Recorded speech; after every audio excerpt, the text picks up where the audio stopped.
2 weeks, I got in the latitude of origin, and all I was tasked was to watch whistling swans repeat circles. That song was mine for a present, even then falling behind, because stop the unbearable, those weeks were for pinking above roads that went endless west, to forgive the outer world its open mouth. I had nothing to see but land lengthening, took focus on dominant faults and awkward sediment. Wolves bristled dunes, and my feet drummed to puffed lowlands and wistful thistle. No cement and limited vehicles. Without map I walked, stopped, afternoons unspooled to a middle, and Cirrus sang undulating lyrics. Sun nested, unmuscled its membrane. I needed this pleasure and a good world to notice. The once shaken ground had lifted and hollowed to thrones and unruly rocks. Then, in some slow knitting time, the blackness surrounded, and stars set to claim points apart, a fidgeting light maze. How far I had driven through lesser inertia to be gone from the future, how willing to cure gloom or neutral irritant reason with distance and fences. I ranged out to strata, knob and kettle topography, depended on crooked tracks where the earth flaunted its arrogant butterflies. My life those weeks was warm after a season of hurtling grief. A stop, a stable forever. I see it. Some don't know how to begin. Welcome to our very special last anthology contributor Zoom for A Shape Produced by a Curve, our beautiful 2023 Great Weather for Media anthology. My name is David Lawton. I'm going to be the host today from the editing team. I want to welcome everybody who is watching the live stream and in our Zoom room here, and a special hello to anyone that we might have met. We're just returned from the AWP. If there is anyone out there watching who we met in Kansas City, welcome, and tell all your friends about us. Since this anthology came out in August of this past year, we've had a number of these readings, one in person in New York, and then since then we've divided up the anthology contributors that wanted to read to participate in these Zoom readings. And it looks like this is the end of the road, that this is our last grouping that we're excited to present today. So we hope you'll really get in there and enjoy these readings as we enjoy our book. And without further ado, I am going to read and introduce our first reader for today. Grillo is a poet living and working in Jersey City, New Jersey. She has helped run workshops for high school and grad school students and has hosted and participated in community workshops and open mics, all focusing on poetry as a cathartic and accessible art form. And that's noble work. But right now, we're going to ask Gia to take herself off mute and give us her wonderful reading. Gia Grillo. Thank you so much, David. Thank you, everyone at Great Weather for Media, for giving me this opportunity. I'm going to start with the piece that got me the ticket to this ride. Tinkerbell was a mean-spirited bitch. Fairies being too small to hold more than one emotion at a time, she held tight as the grave to any bad one. She was all id, was all tantrum, all fight, all fluster, and all fevered childish pout that said, I will die if you don't applaud. She was jealous, ill-tempered, spoiled, vindictive, went after Wendy with scissors and pins for a boy so ungrateful that he forgot her completely a year after she died, and may he plummet into the sea for that sin, fairyless forever. That's what fairy dust is, a chemical reaction. Anger and rage, every negative in concentrate, when mixed with the positive of all those happy thoughts, that is what lifts your feet from the ground.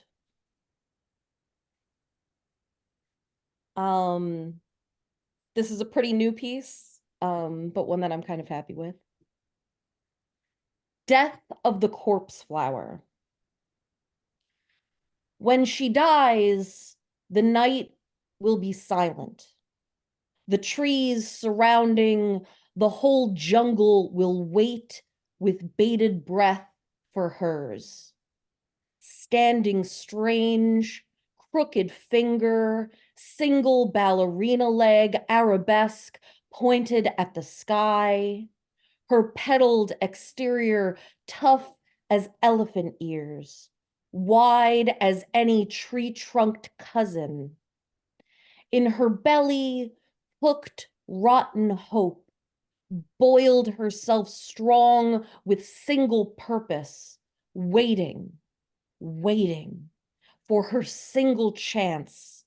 She sends the spike of dreams into the air, all her energy pit against the sky before collapsing into nothing. A scream of death, hot breath into a cool sky that calls all the creatures who will come and carry her away. And then the third piece that I'd like to share with you today, Surrender, Dorothy.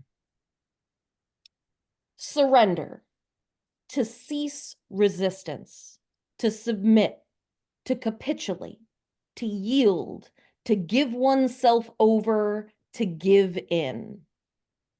Dorothy enters Oz by killing one woman and exits after killing another. She doesn't seem too bothered. When Dorothy enters Oz, Glinda asks if she's a good witch or a bad witch, and Dorothy blanches at the suggestion. Dorothy, the small and meek, the girl powerless even over the life of her own dog, to have the power in her hands to change, transmogrify, contort, a twitch at the wrist that could turn Elmira Gulch into whatever words Aunt Em couldn't say with Christian lips. What did the Wicked Witch, the one aligned with the bad, mean when she said, surrender? I was a Dorothy myself once. I wonder what I have let myself surrender to. Thank you all so much for your time. Gia Grillo, give her your claps and snaps, please, out there. Hey, also, I want to take a moment just to say, because I screwed up my beginning, because I wanted to say that I read something to start the reading, and that, of course, was not my work. It was from the anthology, from one of the readers who couldn't be here today, and that's Lauren Camp's wonderful poem, which is on page 18 of the anthology. Thank you, Lauren, if you're out there. And now, without further ado, our second reader today. Victoria Ruiz is a Minneapolis-based writer whose work has appeared or is forthcoming in the online journal from the New York Writers Coalition, What Rough Beast, Gnashing Teeth, Anti-Heroin Chic, Flower-shaped bullet from Loud Coffee Press, Camperdown, New York City, and When Women Speak. She is a lover of all things music and enjoys dancing in the kitchen with speakers on full tilt while her dog Mojo watches in disdain. Come on, Mojo, give it a break. It's time for Victoria Ruiz. Victoria, take yourself off mute. All right. Thank you so much for letting me be a part of this community. It's great. All right. I've got some short pieces for you today. I'll start with the one that appeared in the anthology. Returning home, another age, as if I'd never left the smell of decay, leaf wet in a pile of shoes behind the door with a guardrail now, the rush of a bloodline in a house full of men where women hold the temperature down and no one talks about the sorrow a mother holds. Your brother asks why I don't drink as your father sits slumped in the shape of a bear. Honey pot full has killed the pain near the head of a table, a woman and her flu of tears. We bow our heads in the stream. Rushed at the whip of bowels, the lift chair spills a man to his feet. A dog follows the kids to a door of cartoons. Think nothing of this moment. Let it pass forever. Spike the blood of its clean truth. All right, the next one is called How Much of a Language Do I Need to Know in Order to Call It My Own? A dime bag for the grotto, plastered virgin, a fistful of acreage. My grandfather dried his eyes in time for a photograph of a young crop, small feud of clutches pushing earth through elastic limbs. I still want a map, the foothills to be what they once were. What is a plea if it does not drip from the night, belligerent like a well-intentioned mother? I never believed in the Bible, a truth face for the neighbors and shuttered men who ushered the collection plate for a flock of flightless bills, stealing sharp glances beneath the showering stained glass windows of saints. My father was nearly a good man, a 2 a.m. battery charging me for past crimes, an unmistakable dinner bell, alley cat, each hair standing on the back of its own. All right. I need to charge my laptop here. The next poem. We're going with this theme here, the drinking theme. He's no fun. He fell right in. Fell straight into a bottle. Silhouette of his father, a good polyester stretching the truth through a town he grew old in, jogged it right down memory lane with a laugh, the way we get away telling ourselves it's fine, the rerun of a thickened skin stewing before a woman, a boiling pot. He fell for her, fell apart for her, turned his blood sweet red, changed to wine, saddest thing. All right, let's see. I've got two more real short ones. This one is called Till Death Do Us Part. The prompt was to write a love poem. All right. Like a fool in love, I go blind, honey, moon. Let me count the ways I am so into. You complete me. My heart skips a beat, a beam me up. Scotty, you'll find love where you least expect it. It will come knocking through the door, mat, a door. The way you look at me, glassy-eyed, bargaining chip off the old block, each cell holding court. And shoot, slug shot, buckshot, pray. All right, this is the last piece. In tennis, the origin of love is unknown. Maybe is a limp word. Maybe I could just go dumb with you, sweetheart. Tell me which truce becomes the key. Nobody's laughter is lost on purpose. Here, the way I hold my vowels too large inside my mouth is not a segue. We are never coming to this home again. Love, we took a wrecking ball to a tennis match. The volume pulled the neighbors closer. Thank you. Show your love for Victoria Ruiz. Thank you, Victoria.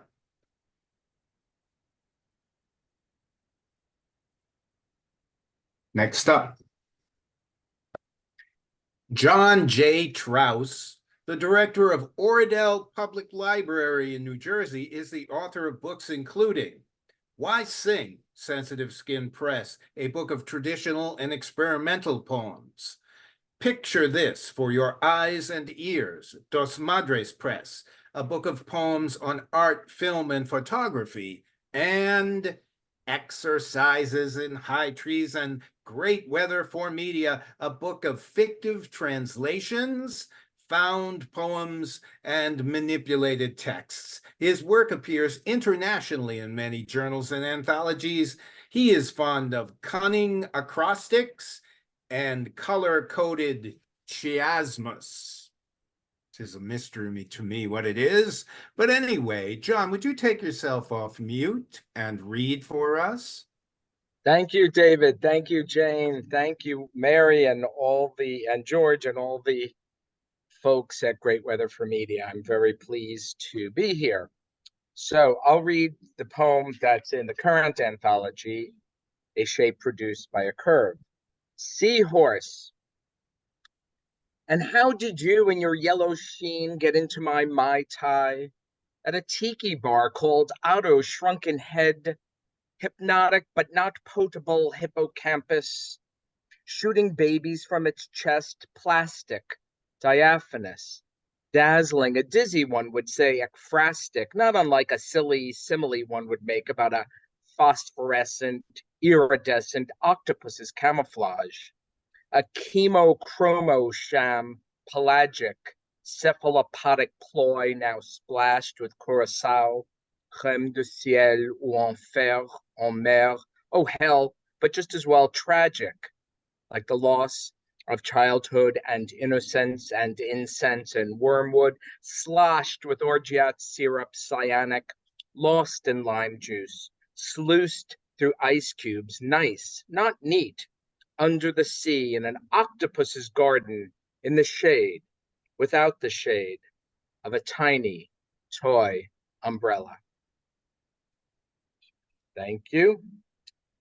And this next poem was in the 2021 anthology called Paper Teller Diorama. It's a very short poem, and it's called A Supermarket in Kent. What visions I have of you today, Simon Weil. I saw you, Simon Weil. Your cart, empty. Thank you. And I'm going to throw a little one in. This is for Gia. It's from my book, Picture This for Your Eyes and Ears, and it's from the film section. It's called Munchkin Orgy. Yes, the rumor is not a rumor, it's true. I'll get you, my pretty. Surrender, Dorothy. Swallow my yellow thick load. That's it. And I'll do some, thanks, thank you. I'll do some, I don't think the FCC controls Zoom, right? Or pertains to Zoom. So this is a recent poem, unpublished as of yet. It's called At Fabiola's. Ancient women being extracted from Fabiola's with canes and walkers after getting their hair starched and tinted, are being helped into their waiting transportation, blocking the flow of traffic every time I try to pass by. Thank you. And here's another pretty short poem. It's called Zoophilia, National Zoo, Washington, D.C. On the 8th grade trip to the nation's capital, the monkeys in their cage, shrieking loudly, threw shit at each other. A few of the males stood or squatted in the front and masturbated toward the crowds. The giant pandas in their habitat, Ling Ling and Sing Sing, were too freaked out to fuck or even show their faces. And I'll conclude with this recent poem called Tractate. Some of you know that I'm the founder of the William Carlos Williams Poetry Cooperative, now called the Red Wheelbarrow, in Rutherford, New Jersey, and this is modeled on a Williams poem. His poem is called Tract, and it's about how to conduct a funeral. This is called Tractate, and it's about how to conduct my funeral. Tractate. I will instruct you, my family, friends, and townspeople, how to arrange my funeral. No bagpipes, please. Keep them far from me and my body. The droning and screeching are not suitable to my more refined sensibilities.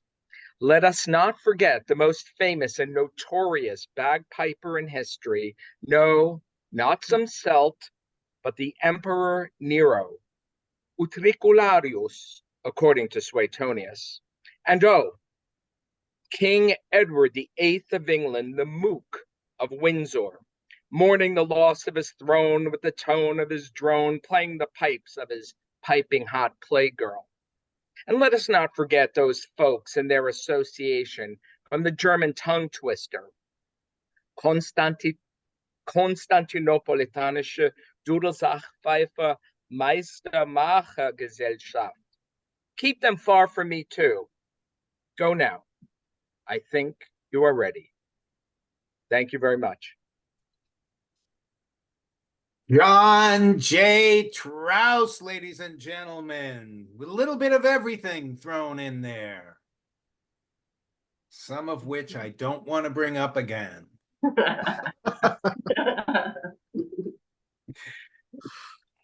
Okay, moving right along. In case anybody, there's a couple of readers that were scheduled today that had to bow out for one reason or another, including Karen Chio was not feeling well today. And in order to give us a balanced lineup, I did call in, and so he deserves extra special welcome today. That in the last minute to pull together a little feature for us is our next reader. Matthew Hupert is a writer and multimedia artist from New York City. He has 2 full-length collections.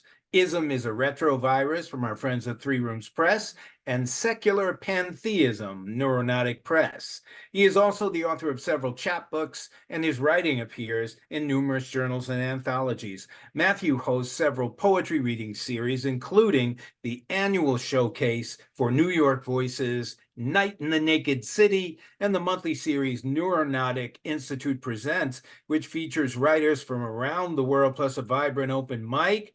He's a recipient of the 2020 New York Actor Award for show organizer and host.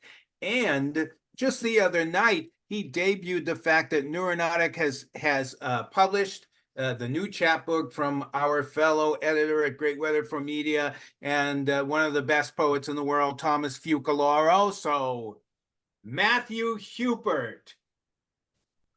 Wow, you make it sound like I'm somebody. Fabulous.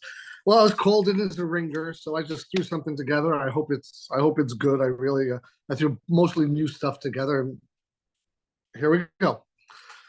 This one is a brand new one. I haven't heard it out loud myself yet, so it's called Dionysus and Me. Back in the day, stoop-side, Dionysus and me hung hard. Screw-top wine and sesame, eyeing passers-by was the agenda, with a smile for the long legs and bright eyes that tapped the asphalt just for our delight. Back in the day, stoop-side, Dionysus and me had each other. We had city sounds as symphony. The cool evening is our attire. Nowhere to go because nowhere was better. Crack another screw top, light another joint, settle into our skin. Dionysus is long gone now. The city sound clang. Evening comes and goes unnoticed. And sometimes I think, anywhere but here. Only the empty stoop remains. Thank you.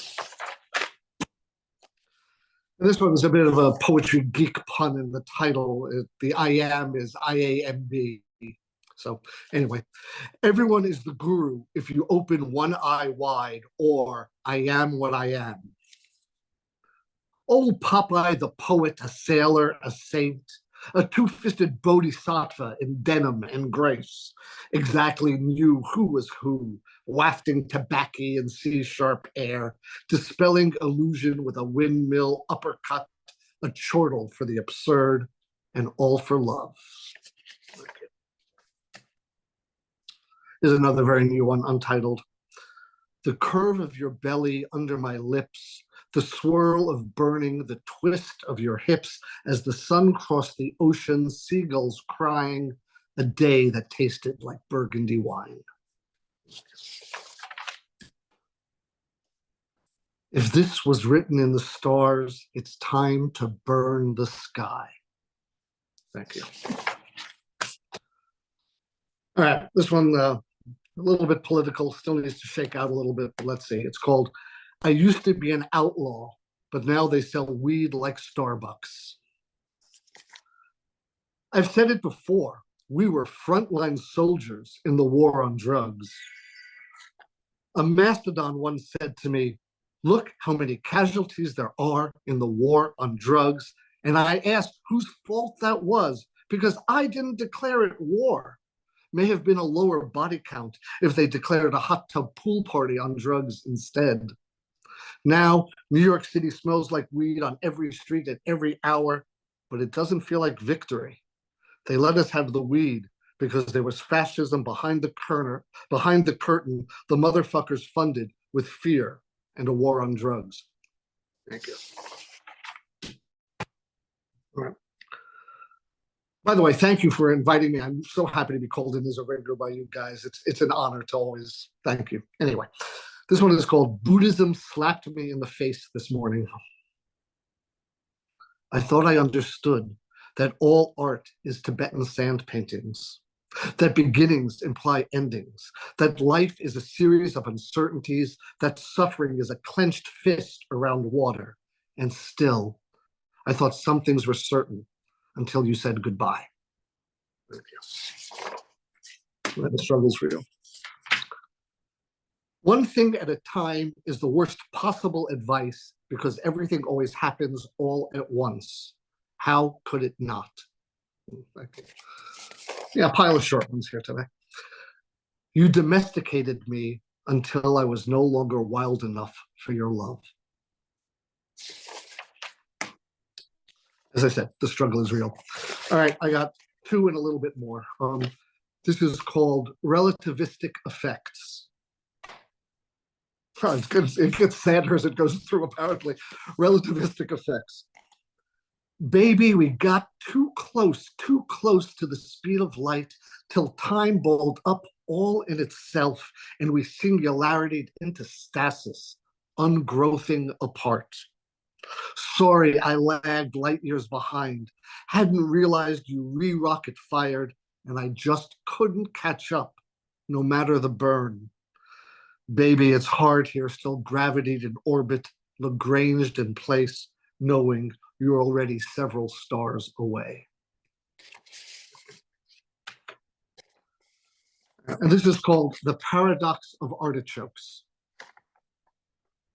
Once upon a time, long ago and far away, across 7 mountains and across 7 seas, once and twice in all the times you've heard of and not, when the world was full of wonders, when people and animals were the same and spoke in the same language, back, when the world was very young, once when the world was young, when tigers smoked, Just tell it right and let the listener decide what's in the heart. Yes, that's it. Let's begin. Just tell it right and let the listener decide what's in the heart. When the world was young, when tigers smoked, the artichoke was like a peony. Fragrant and soft with an unprotected heart that extended to the root and never thrown away, offered to the world freely and fearless, like youth before they learn that love is dangerous. The artichoke thought her heart couldn't be stolen if given freely, that it wouldn't be harmed when she was generous, and none could be jealous if all had their fill. None will take when all is given. But the world was young, still peopled by children who had just discovered what it means to be me. And they went to her blossom, opened her bosom, and they took and took and took and took, even when they could not carry the weight of hearts in their arms, because when we are children, me means not you. She ran to sandy places, and they followed and took. She thickened her stem and compacted her heart, and still they took and took. Her heart grew spikes, and her petals, once pink, smelling of spring, became dun and dull and clothed in musk, and still they took. They took, tearing her petals, choking her heart, feeding on each morsel they tore with their teeth, because they all wanted all the love for themselves. There is no paradox of artichokes. The paradox is of people who don't understand that sometimes the more you take, the less you have. And now I'm going to close with a piece that closes this anthology. And I thank them so much again for feeling seen by these people. And thank you for inviting me. And I love you all. It's in the book, it's Untitled Sky Haiku. Don't worry, Sparrow. I don't envy your ability to fly. The sky begins at the ground. Thank you. Thank you all. Give it up for our special guest today, Matthew Hupert. Way to go, Matthew. Thanks for sharing new work with us today.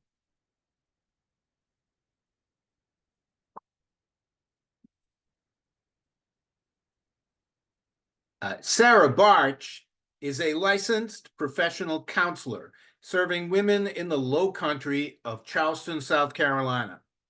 She completed a BA in English Literature and Creative Writing, as well as an MS in Clinical Mental Health Counseling at Indiana State University in her hometown of Terre Haute. Sarah's primary focus is treating women who struggle with trauma and addiction. She is additionally using poetry as a means to aid women in processing and understanding their inner dialogue as a healing process. And now Sarah gets a break from work and is going to take off the mute button, and let's hear her readings. Okay. Hi. I didn't kind of sound very I'm very professional in that intro. Can you hear me okay? Yes. Okay. I haven't read in 5 years since I moved from Indiana. So I'm very rusty and I tend to talk very fast. So I'll try my best to not talk fast. And I obviously drink lots of coffee. So I'm going to start with a poem that I published in the anthology. And then I have a lot splayed out here, probably just an old one and a newer one that's never been read outside of maybe my bathroom. So here we are. This is the one that was featured in the anthology, and it's an oldie, and it's called Getting Fired from a Bar. I'm sure that the boss could smell my disdain like carry-on in the keg cooler, wafting around the IPAs, framboise, and the microbrews. It was apparent that the last thing I wanted to do was rotate the beer or push the seared salmon plate, complete with wasabi leaves and pickled ginger, that strongly resembled a Georgia O'Keeffe vaginal suggestion. Irish stew and crusty bread and a pat of cheap butter, that's what I thought I was getting myself into. Irish diplomacy and rosy-cheeked beermongers, but no, It turned out to be greasy green table mats and remembering to serve from the left. It was awkward men and vats of lonely manhood, musty barley and hops. It was mother hen pecking around the bar, greeting the customers and being the mother of others she didn't outright birth. As a server, I was flaky like cod, always forgetting to fill up the tartar sauce tubs. Just a wet, hot mess in a brightly painted corner bar where I had trapped myself into believing that a side hustle would be a good idea.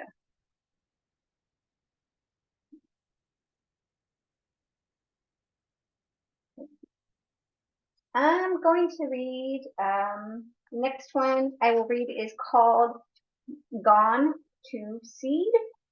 And side note, my dad was always obsessed with getting my mom to dye her hair when it was graying, and she was not into it. Hopefully you're okay with prefaces. So it kind of reminded me of him always telling me to snip plants so they don't go to seed. So there's kind of a little background on that one. So Gone to Seed. And here it is growing up on my neck and onto my chin, a hormonal highway, little hairs like a billy goat. I pluck each one. I do so in an ultra magnified mirror, and there I also notice a smear of blonde, soft, wheat, fair, and presenting almost prepubescent, spread across my lip. And as my neck turns, little spots of 4 decades creep upside my head where mutton chops would grow on a man. And there's no way to change this tide, this ocean inside of me, a furling, frothing mixture of me, of my own little self, my own beautiful machine, oiling itself as it pulses, growing in ways that it is supposed to fucking grow. It's natural that my spine confuses itself for mozzarella cheese sometimes. And my hair wants to grow somewhere else for a change, wants to try out new things as freckles stretch and develop into more grown-up colors of beige. These blooms I am told to snip so that I don't go to seed. Smear your skin with serums and roto-root those pores with chemical peels. The vain fear that mom warned me about, colors changing and how we sprout is necessary, how we meld and forge elements of love, change, mercy, hurt, rage, steam, and salt, and allow them to sift through our beings from root to tip, developing the character that we see. Let us be who we are and not question the wild hairs, and let us be the love that we taste on our tongues. Let us be who we are, not question. Let us be as innocent as the last day that we didn't know that a dandelion is a weed.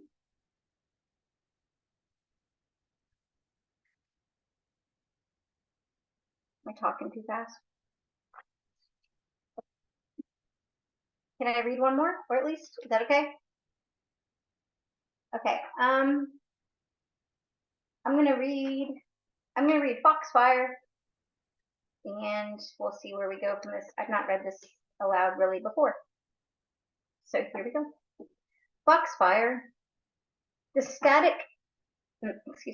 static mouth, scratchy and full, starts from seed inside my belly. It unearths simply from pain, like a foxfire illuminating up to and through the lungs at night. It spreads, bumping into worries, missteps, all bioluminescent. The pop and crack of unnerving and inflammatory past spills upwards to the voice, stifled. Any chance of parlaying the truth, and that's what we want, to speak our truth, stays put. Creating a geode of so many things to say, all the words, all the questions, a hardened seed, yet is all it seems is a crust, a burdened belly, a mistaken opportunity to connect. What dissipates the static in the mouth? More noise, soft noise, the ability to make noise, sing-song noise, safe noise. What destroys the foxfire? Begin like driving at night with cataract eyes until you see the light of day. It will come. What cracks the geode inside? Allowance of cracks, a velvet hammer, the grace of hurt, an acceptance of reality and change as one, accommodation.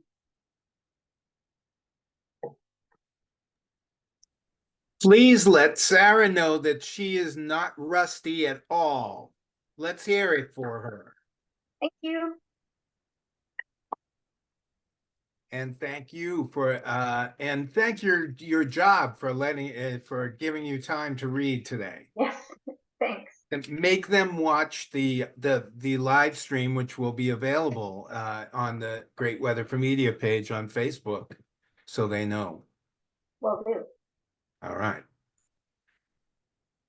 And now we're going to move on to our last reader of the afternoon. Nicca Ray is the author of the memoir, Ray by Ray, A Daughter's Tale on the Legend of Nicholas Ray, from Three Rooms Press, and the poetry collections Backseat Baby and Curve. Her new poetry collection, Go, Go, Go Girl, comes out from Poison Fang Books. I guess it's out now. I need to update this bio here. And the latest memoir, Love and Cigarettes, a mother-daughter story, arrives, it seems like any minute maybe, from Punk Hostage Press. Nicca's poetry has appeared in Matinal, Love Love Magazine, New York City from the Inside, and Artidolia. She is a 2020 Acker Award recipient for memoir, and she is about to take herself off mute and hit us with her best shot, Nicca Ray. I'm so happy to be here, and thank you, all of you from Great Weather for Media, for including me in this anthology and asking me to read. So I'm going to read the poem that is in the anthology, The Park I Grew Up With. Rolling hills I roll down, become a blanket, unfold. Grassy mounds with picnic baskets become a fiesta. Carousel jeweled horses become a princess runaway. Under trees, freshly mowed lawn become a somersault. Planetarium, a building dome, become a telescope. Curvy road leading up become a hiking trail. Metal beams, Hollywood sign, become a movie star. Remembering beauty. Remember the day you looked at yourself in the mirror and you knew you were beautiful 40 years ago? Did you then show your skin with aplomb, or does your memory play tricks? Remember your hair, long, blonde, flowing midway down back, and you knew you had it going on? 17 years old. Did you then comb fingers through your mane with twinkle in your eye? Capture. Remember your breasts, your nipples through a sheer black slit, and you knew you held eyes captive, 32 years old. Did you then place your hand on stomach, flat, sensuality exposed? Remember being proud, naked body, your panties slide, and you knew you were empowered. How old were you then? Did you then know the lies you held close to your chest, in your heart, shielded? Remember tricking and thinking into believing you, and you knew you were powerful. How old were you then? Did you then embrace it? The lying, when confusion set in, the fog. Remember conquest, capture, control, thinking, stopping, and you knew you had the power, 24 years old. Did you then stop the past from shredding future aspirations of love? Remember exposed, not who you are, but projection, and you knew you projected. How old were you then? Did you then project the wrong image of a woman being free? Body. Remember the fog, remember fear, trapped your body, and you knew you were running 28 years old. Did you then sit still for the nude pose, or was that you squirming with hand? Remember resting, hand on hip side, eyes, look under, and you knew you were hiding, 29 years old. Did you then know you hid yourself from you and him and body naked? Remember posing, forever love, forgetting past, and you knew you were changing, 33 years old. Did you then feel your skin rub against his torso? Climatic heaven.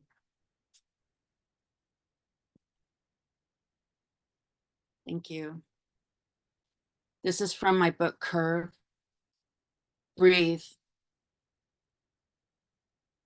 Just please throw down your foot on that pedal. I'm too drunk to make a sound. In the back seat of the Curves this car of yours takes so carelessly. Breathe. This roller coaster ride of heartbreak, beating me down, a stomach in my throat over and over, so relentlessly. Breathe. 110 miles per hour on the 101 to mayhem, your leg out the window, your hand on the wheel, so brazenly. Breathe. My chest is breaking, my heart leaps out, running to danger, danger is running, so furiously. Breathe. Out of breath, I have no feet, there is no pedal for me to break, no bottle for me to suck air, no you to hold so rapturously. Breathe. Also from my book, Curve. Breathless. In my sleep, I'm running through the hills, past the field of palm trees, through the backyard door. In my life, I'm stalling with fever, cold chill realization I don't want to care. In your heart, I'm bleeding, hunger for you who I adore. In your eyes, a blue jay rattle, calling the home stretch I pace through my lair. In my waking hours, I clutch onto mirrors, reflecting backward motions, crawling on the floor. In your moonshine glance, I see blaring visions, my moodiness, the peak and valley where I lay myself bare. In your arms, I jitter with restless thoughts spinning far away from how desperately I want you more. In the afternoon sunlight, I am catching glimpses, catching your kisses, planting new ground. In the hum of sunset, my beating fearful drums fade. In your grip, my running ceases, non-existent as sound. In your promising, I am made. Thank you. Wild horses. I had a room on the top floor of a 2-story house. It was the largest room in the house, with floor-to-ceiling windows, a non-working fireplace, a walk-in closet, no lock on the door, a psychedelic painted ceiling, painted by hippies who'd lived there before, who'd dropped acid by the score, made for some bad juju with their Ouija board. In this room where I did dwell, I closed my eyes and ran with horses wild across mountain ranges, ran with wild horses under red and orange desert skies, ran as wild as a horse, as wild as can be. In this room without locked doors, bad juju dwelled under floorboards. In this room, the trap was set. I closed my eyes and ran with horses wild across mountain ranges, ran with wild horses, ran as wild as a horse, as wild as can be, and set myself free. Thank you. Give it up for Nicca Ray. Yeah, Nicca.